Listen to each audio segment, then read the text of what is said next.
इसमें जो last portion बचा है वो है double helical structure of DNA. Double helical structure of DNA.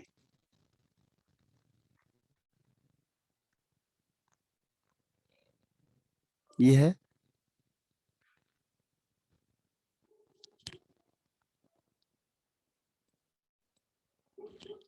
तो ये हेलिकल स्ट्रक्चर बायो वालों ने पढ़ा होगा अच्छी तरह से।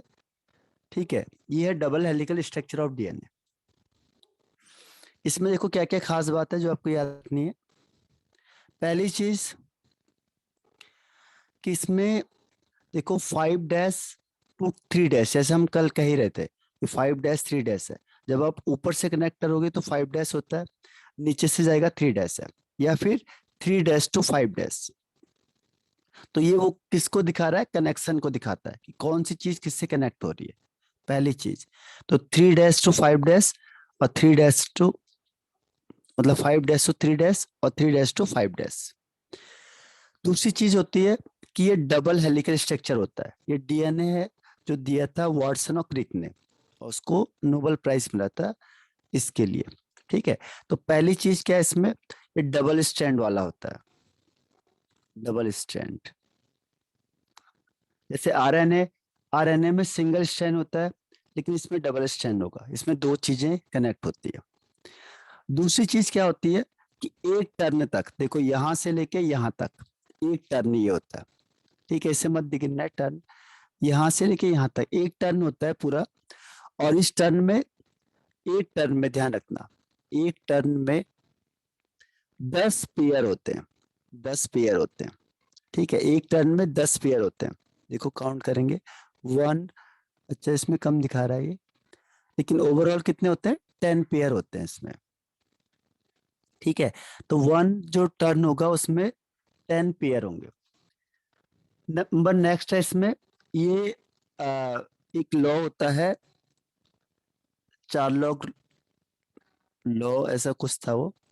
इसमें क्या होता है कि जो ग्वानिन होता है वो हर हमेशा साइटोसिन से कनेक्ट होगा, वो भी ट्रिपल हाइड्रोजन बॉन्ड से। ये हाइड्रोजन बॉन्ड होता है, ध्यान रखना। और दूसरा रूल इसने बोला कि जो एडेनिन होता है वो थायमिन से ही हर हमेशा 2 हाइड्रोजन बॉन्ड से कनेक्ट होगा। ये सारे के सारे हाइड्रोजन बॉन्ड है, ध्यान रखना, क्योंकि इसमें बॉन्डिंग पूछ लेता हो कई बार। तो हाइड्रोजन बॉन्डिंग होती है, 2 हाइड्रोजन बॉन्डिंग होगी एडेनिन और थायमिन के बीच में। ग्वानिन और साइटोसिन के बीच में 3 हाइड्रोजन बॉन्ड होते हैं। तीसरा इसने कहा कि जो एडेनिन और ग्वानिन का सम होगा, यानी जितना प्यूरिन्स होगा उतना ही पिरिमिडिन्स होगा, दोनों की क्वांटिटी लगभग सेम होगी। ठीक है, तो परसेंटेज होता है, लेकिन वो क्वांटिटी में पूछा जाता है। आप में सिर्फ यही पूछा जाएगा कि इसमें बॉन्डिंग कितनी होगी। तो साइटोसिन और ग्वानिन में 3 हाइड्रोजन बॉन्डिंग, और एडेनिन और थायमिन में 2 हाइड्रोजन बॉन्ड होते हैं। और जितना प्यूरिन्स आप यूज करोगे उतना ही पिरिमिडिन्स यूज करते हैं। ठीक है, ये लॉ है, तो ये इस लॉ को फॉलो करता है। इसके बाद नेक्स्ट इसमें आता है कि एक पेयर का डिस्टेंस, यानी 1 टर्न का जो डिस्टेंस होता है लगभग वो 34 एंगस्ट्रम के आसपास होता है। अगर हम एक पेयर की बात करते हैं कि 2 पेयर के बीच का डिस्टेंस कितना होगा, तो फिर इसका डिवाइडेड बाय 10 कर दो। फिर इसकी जो विड्थ है, विड्थ कितनी होगी, लगभग इसकी जो विड्थ होती है वो लगभग 2 एंगस्ट्रम के आसपास है। नैनोमीटर में अलग हो जाएगा, तो किसी बुक में नैनोमीटर में दिया होता है, किसी बुक में एंगस्ट्रम में दिया होता है, तो दोनों में वैल्यू अलग अलग आएगी। ठीक है, तो ये है आपका double helical structure of DNA. तो उसमें क्वेश्चन, एक लास्ट क्वेश्चन ये पूछता है कि ये दोनों स्ट्रैंड है जो, वो आइडेंटिकल क्यों नहीं होते। आइडेंटिकल मतलब 5-3 और 5-3 क्यों नहीं होते। ये क्वेश्चन कॉम्पिटिटिव में, सॉरी उसमें बोर्ड में कई बार पूछा हुआ है कि जो डबल हेलिकल स्ट्रक्चर होता है वो आइडेंटिकल क्यों नहीं होता है। 5-5 और 5-5 क्यों नहीं होता है, ये 5-3 क्यों होता है। ठीक है, यानी कि जो एक स्टैंड है ये 5 है तो दूसरा 3 है, तो यहाँ पे ये 5 क्यों नहीं होता है। यहाँ पे 3' ही क्यों होता है? यानी ये आइडेंटिकल नहीं होते हैं बल्कि कॉम्प्लीमेंट्री होते हैं। वाई? तो इसका कोई आंसर बता सकता है कि DNA double helical structure is not identical but complementary? Y?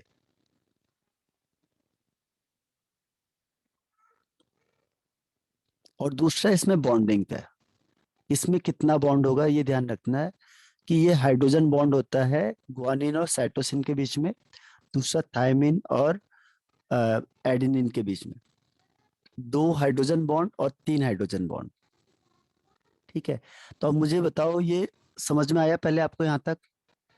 Double strand होता है और ये हेरिडिटी के लिए क्या होता है? रिस्पॉन्सिबल होता है। डीएनए जो होता है ये हेरिडिटी के लिए रिस्पॉन्सिबल होता है, यानी कि जो एक जनरेशन से दूसरे जनरेशन में अगर कोई भी कैरेक्टर पास होते हैं तो डीएनए की वजह से होते हैं। यानी डीएनए किसके लिए रिस्पॉन्सिबल होता है? हेरिडिटी के लिए, हेरिडिटी के लिए। ठीक है, तो ये क्या हो गया? Genetic material. इसे हम ये भी कह सकते हैं ये जेनेटिक मटेरियल है। तो यहां तक में किसी को पहले कोई डाउट?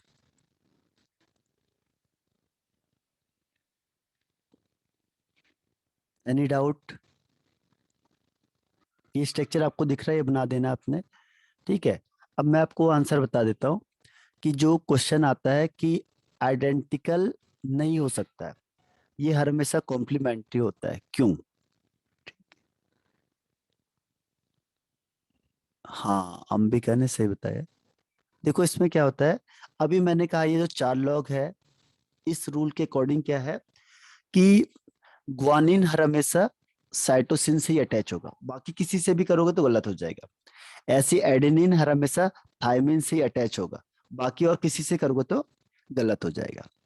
इसका मतलब क्या हुआ? इसका मतलब ये हुआ कि जो भी हाइड्रोजन बॉन्ड होगी वो किसके बीच में होगी? स्पेसिफिक पेयर ऑफ बेसिस के बीच में, स्पेसिफिक पेयर ऑफ बेसिस के बीच में। अगर मैंने दोनों सेम कर दिए, 5' 5' 3' 3' तो क्या होगा कि जी जी सामने आ जाएंगे और सी सी सामने आ जाएगा, टी टी सामने आ जाएगा, ए सामने आ जाएगा। और जो पॉसिबल नहीं है, क्योंकि दोनों आइडेंटिकल होंगे तो दोनों के बेस पेयर भी सेम आएंगे, और जब सेम आ जाएंगे तो क्या होगा? इनके बीच में कॉम्बिनेशन पॉसिबल ही नहीं है। ठीक है, अकॉर्डिंग टू ये 4 लॉग रूल कि ये बेस पेयर हैं जो, ये आपस में कभी भी कंबाइंड नहीं होते हैं। इनका स्पेसिफिक है, हर एक का ग्वानिन का साइटोसिन के साथ ही है, इसके अलावा और किसी के साथ करोगे तो पॉसिबल नहीं है। तो इसीलिए वो कहता है कि ये जो स्ट्रैंड है, डबल स्ट्रैंड, ये कॉम्प्लीमेंट्री होते हैं, आइडेंटिकल कभी नहीं हो सकते। तो इसमें इतने ही क्वेश्चन पूछे जाते हैं।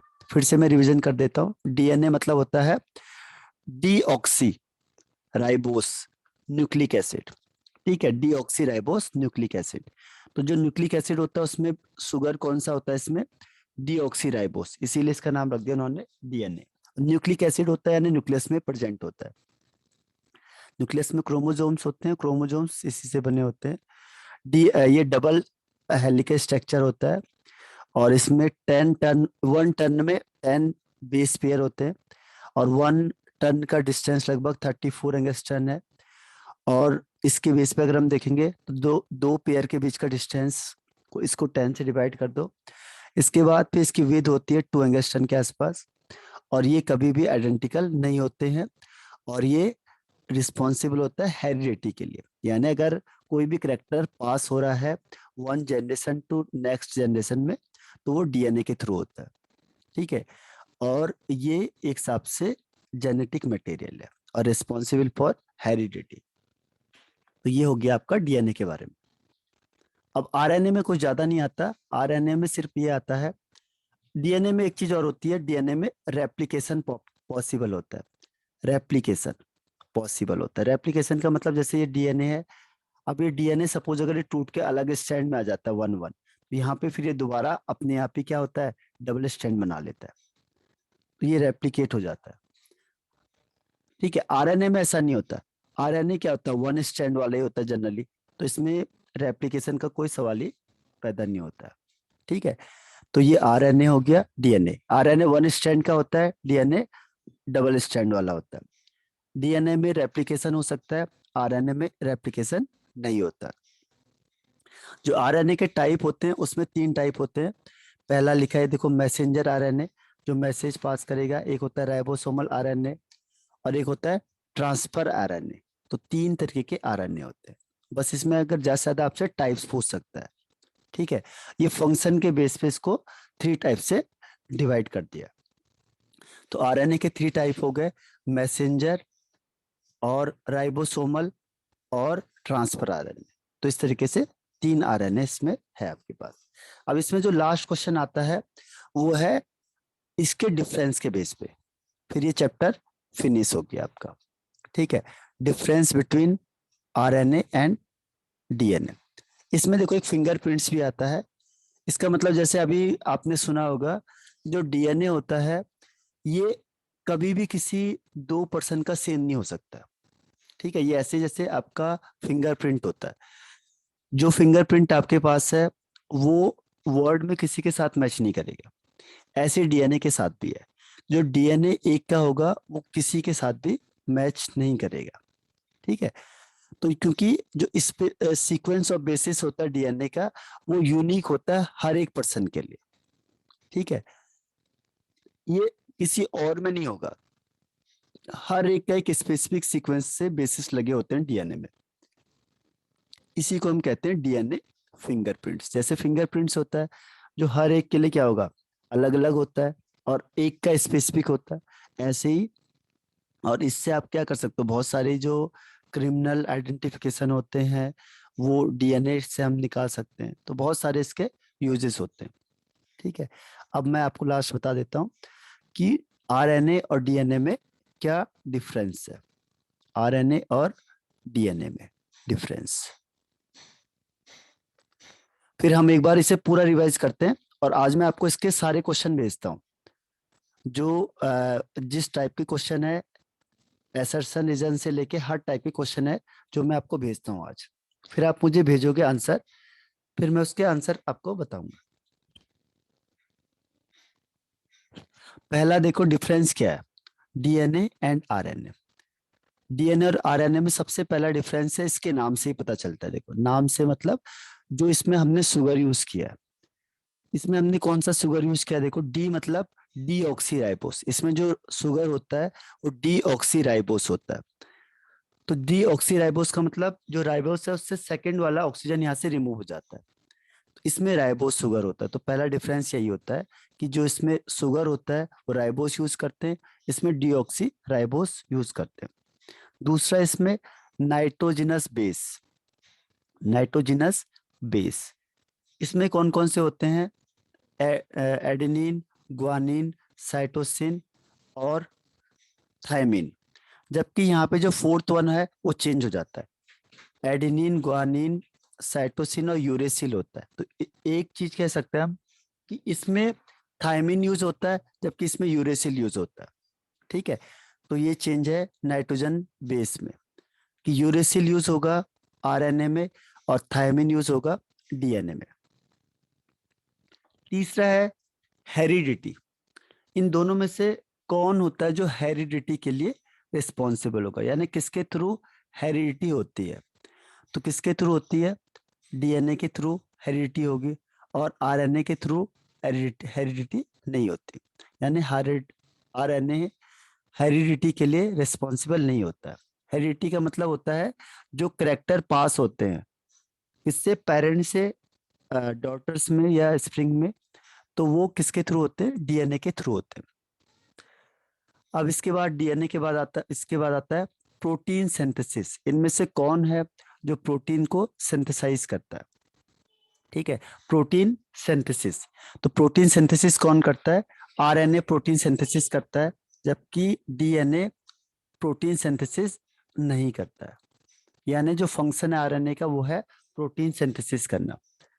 इसके बाद आता है स्ट्रैंड, जो हम अभी स्ट्रैंड की बात कर रहे थे। तो ये डबल स्ट्रैंड वाला होता है, डबल हेलिकल स्ट्रैंड होता है इसमें, जबकि आरएनए में सिंगल वाला ही होता है, केवल सिंगल लाइन का ही होता है। तो सिंगल स्ट्रैंड वाला होता है आरएनए में, जबकि डीएनए में होता है डबल हेलिकल स्ट्रैंड। इसके बाद है रेप्लिकेशन, जैसे अभी हमने कहा था रेप्लिकेशन वाला। तो जो रेप्लिकेशन होता है वो डीएनए में पॉसिबल होता है, क्योंकि डबल स्ट्रैंड वाला है, अपने आप रेप्लिकेट हो जाता है, जबकि इसमें रेप्लिकेशन पॉसिबल नहीं है। ठीक है। और लास्ट है इसमें टाइप्स है। डीएनए का तो कोई टाइप्स होता नहीं है, लेकिन जो आरएनए होता है इसके 3 टाइप्स होते हैं: मैसेंजर आरएनए, राइबोसोमल आरएनए और ट्रांसफर आरएनए। तो ये आपको याद करना है, इनमें से भी कोई ऑब्जेक्टिव में आपसे पूछ लेता है। छोटे से क्वेश्चन आएंगे, हार्ड क्वेश्चन नहीं आता है, बहुत इजी आता है लोअर लेवल का। जैसे वो पूछेगा कि डीएनए में बताओ कौन सा शुगर होगा। ये दोनों के दोनों मोनोसेक्राइज्ड होते हैं, मोनोसेक्राइज्ड। ठीक है। तो इसमें ये पूछ लेगा कि बताओ डीएनए में और आरएनए में कौन सा नाइट्रोजनस बेस का डिफरेंस है, यानी कौन सा। तो थायमिन और यूरेसिल का। एक में थायमिन होता है, एक में थायमिन नहीं होता, एक में यूरेसिल होता है, दूसरे में यूरेसिल नहीं होता। तो ऐसे क्वेश्चन आते हैं। या हेरिडिटी के लिए कौन रिस्पॉन्सिबल होगा, प्रोटीन सिंथेसिस कौन बनाएगा। तो बिल्कुल लो लेवल के क्वेश्चन आते हैं बायोमोलिक्यूल्स में। ठीक है। तो ये आपका बायोमोलिक्यूल्स फिनिश हो गया। एक बार मैं आपको शुरू से फिर से रिवीजन करवा देता हूँ इसका, और फिर हम लोग इसके क्वेश्चन आंसर करेंगे दोनों टाइप के। एक तो मैं कॉम्पिटिटिव भी भेजता हूँ आपको, कॉम्पिटिटिव भी यही क्वेश्चन आता है। आप कॉम्पिटिटिव में भी देखोगे तो उसमें भी इजी क्वेश्चन आते हैं, उसमें कभी भी हार्ड क्वेश्चन नहीं पूछा हुआ। और सेम चीज किसमें है, बोर्ड लेवल में। ठीक है। तो एक बार फिर से रिवीजन कर देते हैं हम पूरा चैप्टर का शुरू से।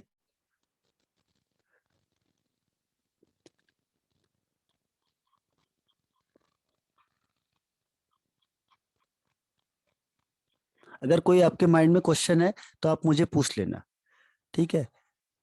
पहला देखो, बायोमोलिक्यूल्स। बायो का मतलब होता है लिविंग थिंग्स, इसीलिए इसका नाम बायो रख दिया। तो बायो का मतलब लिविंग थिंग्स। तो कहीं पे भी जैसे बायोलॉजी हो गया, तो लिविंग थिंग्स का मतलब जो सबस्टेंस, मॉलिक्यूल मतलब सबस्टेंस कहाँ पे होंगे, लिविंग थिंग्स में होंगे। ऐसे तो बहुत सारे मॉलिक्यूल है, लेकिन जो हमारी बॉडी में प्रेजेंट होते हैं लिविंग थिंग्स में होते हैं, उसी को हम बायोमोलिक्यूल्स कह देते हैं। ठीक है। लिविंग थिंग्स, बायोलॉजी, बायो कहीं पे भी बायो वर्ड आएगा, यानी लिविंग थिंग्स की बात कर रहे हैं। तो लिविंग थिंग्स होते हैं, और मॉलिक्यूल का मतलब सबस्टेंस, यानी कि जो सबस्टेंस ह्यूमन बींग्स में होंगे, लिविंग थिंग्स में होंगे, वो बायोमोलिक्यूल्स हो गए। तो बहुत सारे बायोमोलिक्यूल्स होते हैं, जैसे कार्बोहाइड्रेट हो गया, प्रोटीन हो गया, लिपिड्स हो गए, और न्यूक्लिक एसिड हो गया, हार्मोन्स हो गए। ये सारे के सारे क्या है, बायोमोलिक्यूल्स है, क्योंकि वो हमारी बॉडी में प्रेजेंट होते हैं। अब इसमें हम लोग पढ़ते हैं पहला, कार्बोहाइड्रेट।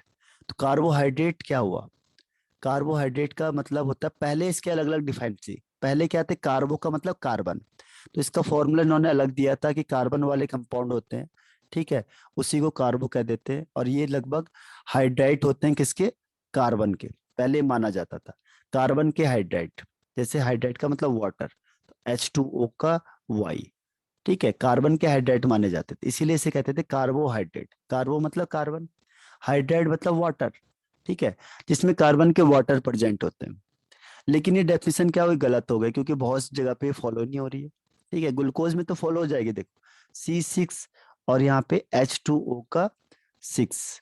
लेकिन जैसे अभी मैंने बताया राइबोस और ऑक्सी राइबोस, डीऑक्सी राइबोस, वहां पे फॉलो नहीं हो पाएगा, क्योंकि एक ऑक्सीजन गायब कर दो तो कहाँ से रूल फॉलो होगा। तो ऐसे बहुत सारे जो कंपाउंड थे मोनोहाइड्रेट में भी, जहाँ पे रूल फॉलो नहीं हो पा रहा था, फिर इसको रिजेक्ट कर दिया गया, इसको हटा दिया गया। ठीक है। फिर उसके बाद फिर इसकी मॉडर्न डेफिनेशन आई। मॉडर्न डेफिनेशन क्या है, कि जो पॉलीहाइड्रोक्सी एल्डिहाइड है, या पॉलीहाइड्रोक्सी कीटोन है, या फिर वो सबस्टेंस जो हाइड्रोलाइसिस करके ये कंपाउंड बनाएंगे, कौन से, पॉलीहाइड्रोक्सी। जैसे ग्लूकोज है जिसमें हाइड्रोक्सी बहुत ज्यादा होते हैं, ऐसे हर एक में OH ग्रुप ज्यादा होंगे, और उसमें या तो एल्डिहाइड ग्रुप होगा, और या फिर उसमें कीटोन ग्रुप होगा, बस इसके अलावा कुछ नहीं होता, या तो एल्डिहाइड या कीटोन ग्रुप होगा। तो उसने कहा कि पॉलीहाइड्रोक्सी एल्डिहाइड या पॉलीहाइड्रोक्सी कीटोन, या फिर वो सबस्टेंस जब उसे हाइड्रोलाइसिस करोगे तो ये कंपाउंड दे देंगे, एल्डिहाइड या कीटोन, उसी को कहेंगे हम कार्बोहाइड्रेट, ये इसकी मॉडर्न डेफिनेशन है जो मैंने आपको बताए थे। पुराने में बहुत सारे आए फिर चेंज होते चले गए। ठीक है, इनिशियल में यह आया था कार्बोहाइड्रेट, इसका नाम इसीलिए पड़ा था, कार्बो मतलब कार्बन और हाइड्रेट मतलब उसका हाइड्रेटेड फॉर्म, वाटर फॉर्म में।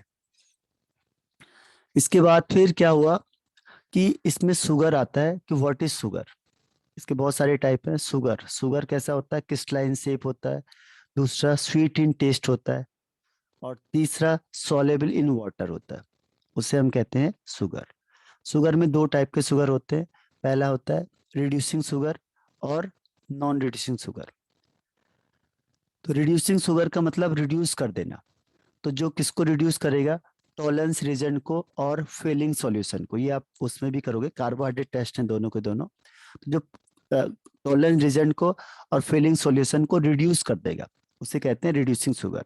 और जो रिड्यूस नहीं कर पाएगा उसे कहेंगे नॉन रिड्यूसिंग शुगर। तो रिड्यूसिंग में जनरली कौन आते हैं, मोनोसेक्राइड आते हैं और डाइसेक्राइड आएंगे। लेकिन उसमें क्या होता है, होमो एक आया था होमो एसिटल या होमो कैटल, उसके पास होना चाहिए। हेमी एसिटल या हेमी कैटल होना चाहिए। ये आगे मैं बता दूंगा, कॉम्पिटिटिव में ज्यादा आता है, hemiacetal and hemiketal. इसके अलावा जो पॉली वाले होते हैं वो नॉन रिड्यूसिंग होते हैं, वो रिड्यूस नहीं कर पाते। दूसरी चीज है, ये ऑप्टिकली एक्टिव होते हैं। ऑप्टिकली एक्टिव कौन से होते हैं, जिसके पास कायरल कार्बन होता है।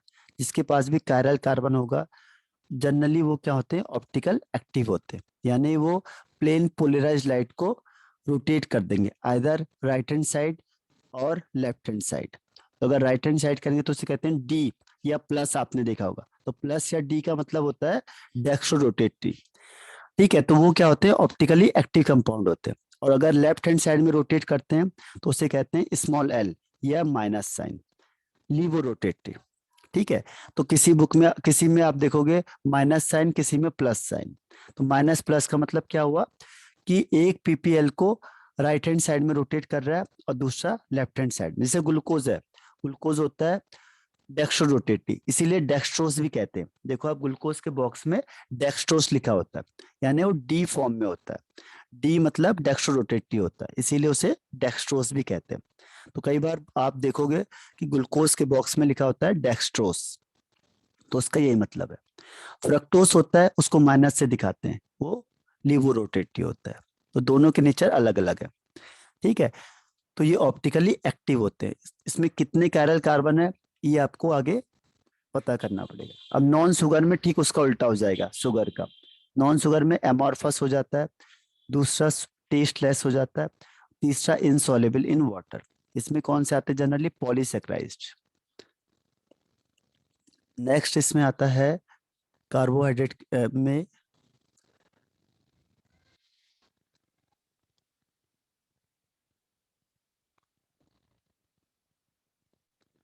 जो लैक्टोस, सॉरी ये हम लोग सैकराइज वर्ड यूज करते हैं, ये किससे बना हुआ है, सैक्रोन से। देखो कार्बोहाइड्रेट को हम सैकराइज्ड भी कहते हैं, कार्बोहाइड्रेट को हम कहते हैं सैकराइज्ड। ये ग्रीक वर्ड है सैक्रोन, इसका मतलब होता है शुगर। इसीलिए हम इसको सैकराइज्ड भी यूज करते हैं, जैसे मोनोसैकराइज्ड, डाइसैकराइज्ड। तो ये वर्ड कहाँ से आया है, ग्रीक वर्ड से। देखो सारे वर्ड ग्रीक के आते हैं। ये मैंने आपको पहले बताया था कि जो ग्रीक होता है उस समय वो साइंस के हाईएस्ट पीक में था। तो जो सारी डोमिनेंसी चलती थी वो किसकी चलती थी, ग्रीक की चलती थी, क्योंकि वही साइंस का क्या था, सबसे टॉप में ग्रीक ही हुआ करता था। तो जितने भी वर्ड आए फिर वो कहाँ से आए, ग्रीक से आए। ठीक है, तो जो वर्ड जैसे इस समय अमेरिका चल रहा है, तो पहले आपने इंग्लिश जो पढ़ी थी वो ब्रिटिश इंग्लिश से। अब आप देखते होंगे कि इंग्लिश के जो एक्सेंट है चीजें वो चेंज हो जाती है। तो वो अब जो लैंग्वेज यूज होती है वो यूएसए की होती है। तो यूएसए यानी यूएस से इंग्लिश डोमिनेंट हो चुका है। और जो ब्रिटिश इंग्लिश से जो पहले चीजें थी वो क्या हो गई, बैकफुट में आ गई। ऐसे ही होता है कि जो डोमिनेट करता है चीजें उसी की इफेक्टिव होती है। ठीक,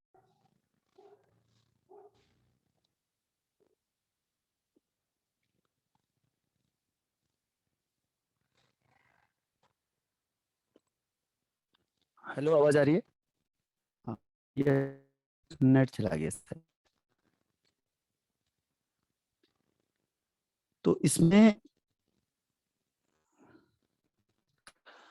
जो सैक्रोन है उसका मतलब है sugar. Next point is classification of carbohydrate. तो क्लासिफिकेशन में 3 टाइप्स से हमने से डिफ्रेंशिएट किया था।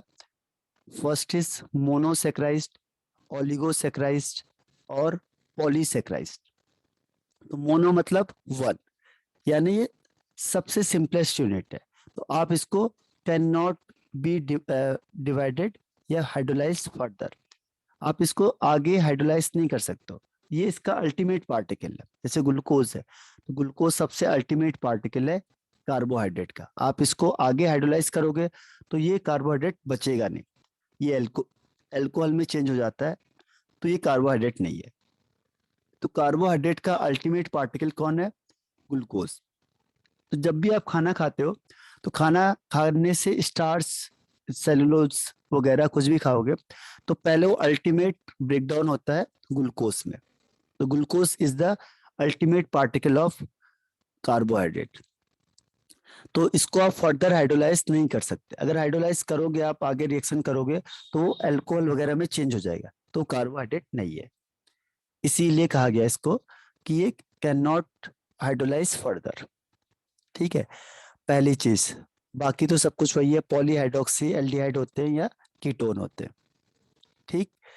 और लगभग 20 मोनोसेक्राइड नोन है। मैंने आपको बताया था इसमें ग्लूकोज, फ्रक्टोज, राइबोस, इसके अलावा बहुत सारे होते हैं, मैनोज, गैलेक्टोज। चेंज कहाँ होता है? जैसे स्ट्रक्चर है, आपने एक स्ट्रक्चर को चेंज कर दो बस। जैसे तीसरे नंबर का OH इधर होता है, आप इसको इधर से इधर कर दो, दूसरा कार्बोहाइड्रेट मोनोसेक्राइड बन जाएगा। कोई भी एक चेंज कर दो तो दूसरा बन जाएगा, क्योंकि स्पेशल अरेंजमेंट के लिए होते हैं। यानी जो अरेंजमेंट स्पेस में है, अगर आपने उसमें थोड़ा भी चेंज किया, दूसरा कंपाउंड बन जाएगा। ठीक है, इसीलिए स्पेशल अरेंजमेंट है, तो ध्यान रखना पड़ता है। जिसकी पोजीशन जहाँ है वहीं दिखाएंगे, उसके आगे पीछे करोगे तो दूसरा कंपाउंड बन जाएगा। अब इसमें सेकंड आता है ओलिगोसेक्राइड। ओलिगो भी एक ग्रीक की वर्ड है, इसका मतलब होता है फ्यू। फ्यू। तो जैसे आप क्या करोगे, इसको हाइड्रोलाइज करोगे, हाइड्रोलाइज का मतलब वाटर में डिजोल्व करोगे, तो 2 से 10 मॉलिक्यूल ऑफ मोनोसेक्राइड मिलते हैं। ओलिगो मतलब फ्यू, तो 2 to 10 मॉलिक्यूल ऑफ मोनोसेक्राइड मिलते हैं, तो उसे कहते हैं ओलिगोसेक्राइड। अब इसकी भी टाइप्स है, डाई, ट्राई, टेट्रा। जैसे डाईसेक्राइड है, तो डाईसेक्राइड का मतलब क्या हुआ? जैसे हाइड्रोलाइसिस करेंगे, 2 मोल ऑफ मोनोसेक्राइड मिलेंगे, 2 मिलेंगे तो डाई। जैसे ट्राईसेक्राइड है, अगर आप इसको हाइड्रोलाइसिस करोगे यानी वाटर में डालोगे तो 3 मोनोसेक्राइड मिलेंगे, तो ट्राई वर्ड। जैसे टेट्रासेक्राइड, जैसे आप इसे हाइड्रोलाइसिस करोगे तो 4 मोनोसेक्राइड मिलेंगे। तो ये हो गया इसका टाइप्स। इसके भी अंदर क्योंकि 2 to 10 है तो 10 तक जाएगा, लेकिन आपके पास अब ये सब हटा दिए, ये कोर्स से पूरा ही हटा दिया। ठीक है, अब नेक्स्ट इसमें आता है पॉलीसेक्राइड। पॉलीसेक्राइड में क्या होता है कि जैसे आप इसको हाइड्रोलाइसिस करोगे, पॉली का मतलब ज्यादा हो गया, इसका नाम ही रखा है पॉली। पॉली मतलब मैनी। मैनी सेक्राइड का मतलब क्या हुआ कि जैसे आप इसे हाइड्रोलाइसिस करते हो, लार्ज नंबर ऑफ मोनोसेक्राइड मिलते, लार्ज नंबर ऑफ मोनोसेक्राइड मिलेंगे, उसी को कहते हैं पॉलीसेक्राइड। ये लगभग 100 to 3000 के बीच में होते हैं। तो इतने मॉलिक्यूल ऑफ क्या मिलेंगे? मोनोसेक्राइड, जैसे आप हाइड्रोलाइसिस करोगे तो, इसीलिए इसका नाम रख दिया पॉलीसेक्राइड। ठीक है, पॉलीसेक्राइड के बाद आता है नेक्स्ट वन इज, देखो reducing sugar, non reducing sugar, ये मैंने आपको बता दिया है कि रिड्यूसिंग शुगर कौन से होते हैं। तो रिड्यूसिंग शुगर ये लिखा है इसमें, देखो कि which reduce Fehling solution and Tollen reagent. जो फेलिंग सॉल्यूशन को और टॉलन रिजेंट को क्या करेंगे? रिड्यूस कर देंगे, वो कौन से शुगर हो जाएंगे? Reducing sugar. और जो रिड्यूस नहीं कर पाएंगे वो नॉन रिड्यूसिंग शुगर। ठीक है, तो नॉन में कौन से आएंगे? पॉली वाले, पॉली और डाई। लेकिन एक चीज को छोड़ के, इसमें सुक्रोज होता है जो, वो नॉन रिड्यूसिंग में आएगा, बाकी के डाई वाले रिड्यूसिंग में आ जाते हैं। तो एक क्वेश्चन पूछ लेता है आपसे कि बताओ सुक्रोज किस में आएगा। तो सुक्रोज आता है नॉन रिड्यूसिंग में, ध्यान रखना। बाकी के जितने भी डाइसेक्राइड होते हैं, जैसे माल्टोस यूज करोगे आप, लैक्टोस यूज करोगे, तो ये रिड्यूसिंग में आते हैं। जबकि जो सुक्रोज होता है वो नॉन रिड्यूसिंग शुगर है। तो ये पूछ लेता हो कई बार कि सुक्रोज रिड्यूसिंग में आएगा या नॉन रिड्यूसिंग में आएगा। तो इसका आंसर है नॉन रिड्यूसिंग में। अब इसके बाद है क्लासिफिकेशन होता है मोनोसेक्राइड का क्लासिफिकेशन। तो क्लासिफिकेशन में देखो 3 to 7 कार्बन तक हो सकते हैं, 3 to 7 कार्बन तक इसमें होते हैं।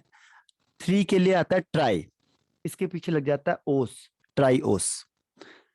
3 कार्बन होंगे तो ट्राईओस। अब देखो 2 ग्रुप होते हैं इसमें, एल्डिहाइड और कीटोन। एल्डिहाइड के लिए आता है एल्डो वर्ड, कीटोन के लिए आता है कीटो वर्ड। तो इसका नाम क्या हो जाएगा, एल्डो ट्राईओस अगर एल्डिहाइड ग्रुप है तो। कीटोन ग्रुप है तो कीटो ट्राईओस। ऐसे 4 कार्बन होंगे। जैसे अभी हमने पढ़ा था कौन सा, पेंटोस वाला, पेंटोस शुगर, तो उसमें 5 कार्बन होते हैं, उसे कहते हैं पेंटोस। ठीक है। अगर एल्डिहाइड ग्रुप होगा तो एल्डो पेंटेनोस, और अगर कीटोन ग्रुप होगा तो कीटो पेंटेनोस। जैसे आपने उसमें पढ़ा था कि पेंटोस शुगर होता है किसमें, न्यूक्लिक एसिड में। तो वो पेंटोस का मतलब क्या हुआ, उसमें 5 कार्बन प्रेजेंट है। अगर हेक्सोस होगा तो 6 कार्बन, अगर हेप्टोस होगा तो 7 कार्बन। और कौन सा ग्रुप प्रेजेंट है, अगर एल्डिहाइड है तो उसके आगे एल्डो लग जाएगा, और अगर कीटोन ग्रुप है तो उसके आगे कीटो लग जाएगा। अगर वो कहता है फ्रक्टोस किस में आता है, तो फ्रक्टोस में कितने कार्बन है, 6, तो हेक्सोस।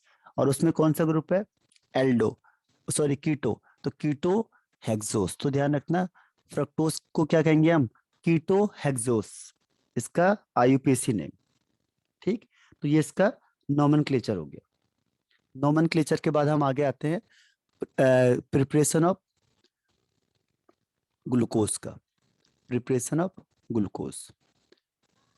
तो प्रिपरेशन में देखो पहला आता है सुक्रोज।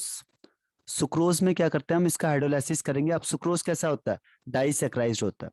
तो जैसे आप इसे हाइड्रोलाइज करोगे यानी वाटर में ऐड करोगे इन प्रेजेंस ऑफ एसिड, तो ये किस में टूट जाएगा, ग्लूकोज और फ्रक्टोज में, ग्लूकोज एंड फ्रक्टोज में। तो ये ध्यान रखना आपने। सेकंड है स्टार्च से। स्टार्च का फॉर्मूला क्या होता है, C6H10O5 का N। तो N से ऐड करेंगे इन प्रेजेंस ऑफ एसिड, तो क्या होगा, आपको N मॉलिक्यूल ऑफ ग्लूकोज मिलेगा। तो ग्लूकोज को बनाने के लिए 2 मेथड है, सुक्रोज या केन शुगर, और दूसरा स्टार्च।